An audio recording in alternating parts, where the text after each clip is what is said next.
Hi guys, in today's video I am teaching you all about foundation paper piecing and walking you through step by step on how to do FPP. In this video I show you how to make my brand new Take Flight Butterfly block. Here it is in the 10 inches, the 5 inches, and the tiny 3-inch size. So I hope you guys enjoy this video. Let me know if you have any questions. I'm always happy to answer, and let's get into the tutorial. Okay, so today we are going to be making the 5-inch version of this block. The most important thing you need to do with foundation paper piecing is make sure you print the templates at the correct size. So you always want to make sure they are scaled to 100%.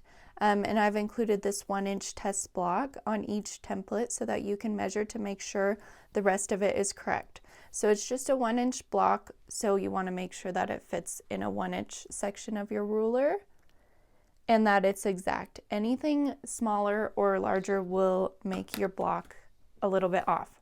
So once you make sure that that is correct, you can go ahead and cut out the templates.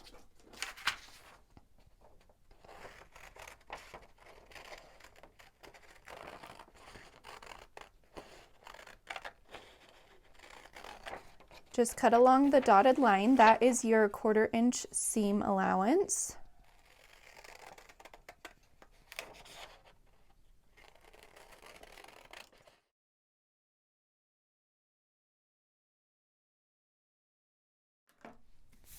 Okay, so the tools that you will need for your foundation paper piecing are the templates, your fabric, some pins, and a sewing machine and ironing board.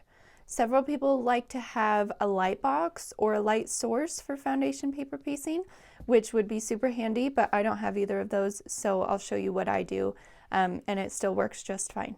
So I like to make my foundation paper piecing blocks super scrappy, so I typically go into my scrap bins and get out lots of different scraps, lots of different background fabrics. It's just what I like to do. You can see on this one, I've made it very, very scrappy, which I love.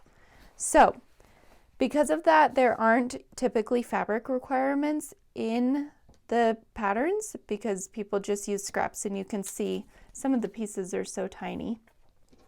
So what you're going to do, let's start with this lower wing first. So you're going to see that each piece has a letter and a number next to it. So the letter is the section. Each section has a different letter, and then each number will tell you the order in which you need to sew. You're going to sew in that order, and you're going to sew on the solid black line. You also need to shorten your stitch length on your sewing machine. I like to do 1.5 as it will make tearing out the papers at the end a lot easier. So what I'm going to do is cut out D1, D2, D3, D4, and D5. D1 is the main butterfly wing, and then this is the outer edge, and then these 3 are all background pieces. So I've decided I'm going to use these 2. So this one will be for the outer edge. Just go ahead and cut off the selvage. Now, these are pretty small pieces, so you can measure, but I just kind of eyeball it. And it's always better to go bigger than smaller because you want total coverage. And then the same for this one. And they don't have to be straight cuts or anything, so it's just a really fun process. It just kind of takes away the technical side of it, which I enjoy. So, and it's also a great opportunity for some fussy cutting. So you can see that this piece of fabric is plenty big, which I like. It will give me plenty of coverage, which is what I need. So I'm going to use those 2, and then let's get some background scraps. This one looks like it'll fit just fine. This one would work for that big piece. And then let's see, one more for that corner piece. Okay, so now that I have all of my pieces cut, I will show you how to sew it. So the main thing to remember about foundation paper piecing is the templates are a mirror version of the actual finished product because you are going to be sewing it on the back. That's why it has to be mirrored. So let's start with D1 because that's what it tells us to do. I'm going to use this piece for my D1. So what you're going to do is make sure this is on the back like this. I'm going to flip it over so I can see it easier. And I can see D1 is right there. So you want to put the paper and the fabric wrong sides together. So I'm just going to put it like that. And this is plenty big, so you can go ahead and trim it down if you'd like, but I don't really care. So, and then you want to see that D2 is going to be this little strip, and you're going to sew on this line.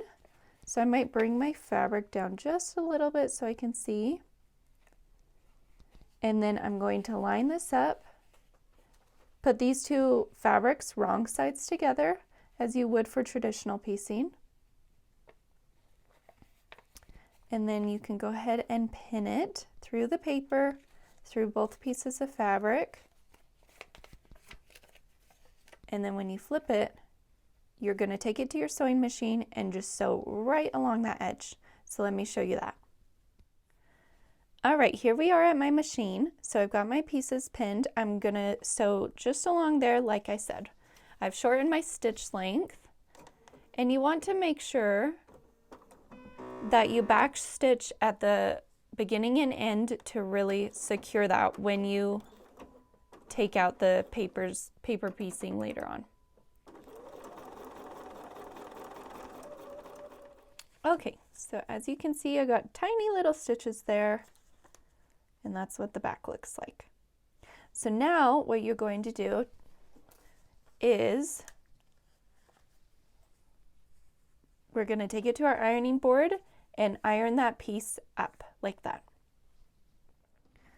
Okay, now that we have ironed that piece up, we are ready for our next piece. So we can see that the next piece is D3, which is a background fabric. So what you want to do is fold this piece so you can see. So this is the line I'm going to be sewing on. I don't want all of this extra fabric because then it'll make for a really bulky seam. So what you want to do is fold it up, and you can cut it with a ruler if you'd like. So usually I just fold it to where that line is, just roughly, doesn't have to be exact. And I usually trim it about 1/4 inch away. And then just fold it back. That way you don't have a bulky seam. So now that we have that done, we are ready to place our D3 fabric. For that one, I'm going to be using this floral. And what you're going to do is line up these edges now. And make sure that when you were to flip it over, that it would cover that whole D3 space. Sometimes I've gotten caught out where I accidentally miss putting it far enough over, and you can see it just wouldn't cover the space when folded back. So make sure you're covering the whole space. Go ahead and pin them together.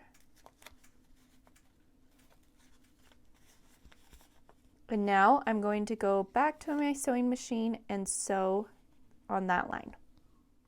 Okay, so here we are. You can see that our butterfly wing is starting to take shape. So next we are going to do D4 over here. So I wanted to show you, if you didn't want to use a ruler to trim, you can just kind of eyeball it. So I can see that this line is right here for our next piece. I just kind of fold this back and roughly guess where 1/4 inch is going to be, and then just trim it like that. So it makes it super speedy if you want to do it that way, but if you want to be more precise, definitely go with the ruler. So for D4, I'm going to use this fabric, and we're just continuing the same thing. I've made that nice cut, and so I'm going to pin these together.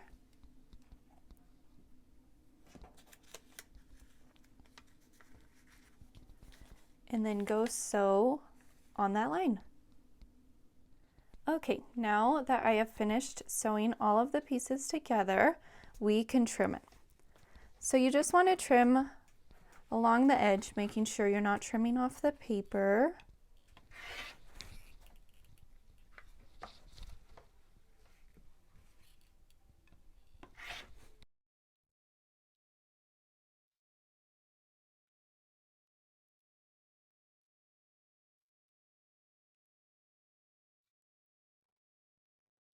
Okay, now our first butterfly wing section is complete.